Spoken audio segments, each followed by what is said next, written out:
தலைவன் 40 வயசில் மொரட்டு ஃபார்மில் இருக்கிறாப்புல. அப்படி என்னதான் பண்ணாருன்னு பார்க்குறதுக்கு முன்னாடி நம்ம சேனலை சப்ஸ்கிரைப் பண்ணிக்கோங்க. அதாவது Faf du Plessis one of the greatest player எவர்னு சொல்ல ஓப்பனிங் பேட்ஸ்மேன் லைன் அப்பில் ரொம்ப காலமாக ஆடிட்டுருக்காரு. இவருக்கு 40 வயசு ஆகுது. ஆனால் ஃபிட்னஸ்ஸு வேற மாதிரி தரமான சம்பவத்தில் வச்சுக்கிறாப்புல ஃபிட்னஸ்ஸு. அதன் மூலிமா இப்போ எம்எல்சி T20 லீக் ரீசண்டாக வேறு மாதிரி நடந்துகிட்ருக்கு.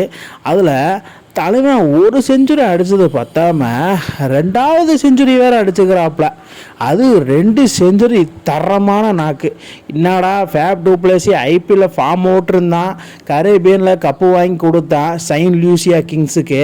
பஞ்சாப் கிங்ஸ் இதுவரைக்கும் கப்பே வாங்கலை. அங்கெல்லாம் தலைவன் கப்பு வாங்கி கொடுத்துட்டு டெல்லி டீமில் ஃபார்ம் அவுட்டில் இருக்கிறாப்புல. என்னடா இங்கே நடக்குது அப்படின்னு சொல்லி பார்க்கும்போது தலைவன் ஆன் தி கம்பேக் அப்படிங்கிற மாதிரி தாங்க ஃபேப் ஒரு சரித்திர சாதனை பண்ணியிருக்காரு.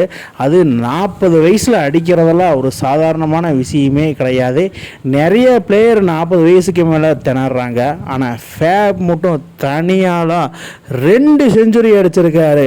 ஒன்று சான் பிரான்சிஸ்கோக்கு எதிராக 51 பாலுக்கு 100 ரன்னு, அவரோட 40 வருஷம் 343 டேஸு. இன்னொன்று வந்து பார்த்தீங்கன்னா மும்பை நியூயார்க்கு எதிராக 103 ரன்னு 53 பாலுக்கு, 40 வருஷம் 352 டேஸில். இதிலிருந்து என்ன தெரிய வருதுன்னா, age is just a number, age is no limit, age is doesn't matter மேட்டர். என்ன வேணால் சொல்லலாம், தலைவன் அதுக்கு பேர் போயிருப்பான்னு சொல்லலாம். அந்த மாதிரி தாங்க ஒரு கம்பேக் இன்னிங்ஸ்னால் அது கேப்டன்சினாக்கு நான் சும்மாவாக சொல்ல முடியும். ஏன்னா டெக்ஸஸ் சூப்பர் கிங்ஸ் இது வரைக்கும் எம்எல்சி T20 கிரிக்கெட்டில் கப் அடித்ததே இல்லை. ஸோ இந்த தடவை கண்டிப்பாக வாங்கிறோம். தலைவன் இதே மாதிரி கம்பேக் கொடுத்துட்டே இருந்தானா ஈஸியாக கப்பு வாங்கிட்டு போய்கிட்டே இருப்பாங்கன்னு அப்படின்னு எனக்கு தோணுது. மக்களே, ஃபேப் இந்த கம்பேக்கை பார்த்து நீங்கள் எப்படி பார்க்குறீங்கன்னு சொல்லுங்கள். வேறு மாதிரி கம்பேக் கொடுப்பாரால. அதுமாதிரி 2 செஞ்சுரி, 56 பாலுக்கு 100, 51 பாலுக்கு 102. அதாவது ஒரு வேர்டு இருக்குது, என்னென்னா first time was so nice, second time I had to do it twice. என்னடா இது, என்னடா வேர்டு இது, வேறு மாதிரி சம்பவம், தரமான சம்பவம். அது ஒவ்வொரு ஷாட்டும் கையில் எடுங்க, கண்ணில் ஒத்திக்கிங்க, அந்த மாதிரி தாங்க ஒவ்வொரு சம்பவம். எனக்கே ஷாக்கிங், இது ஃபேபா இல்லை வேறு யாரோ அப்படின்னு சொல்லி. என்ன தான் பொட்டி கிரவுண்டாக இருந்தாலும் அதுலேயும் அடிக்கிறதுக்கு ஒரு தனித்துவமான ஒரு திறமை வேணும்.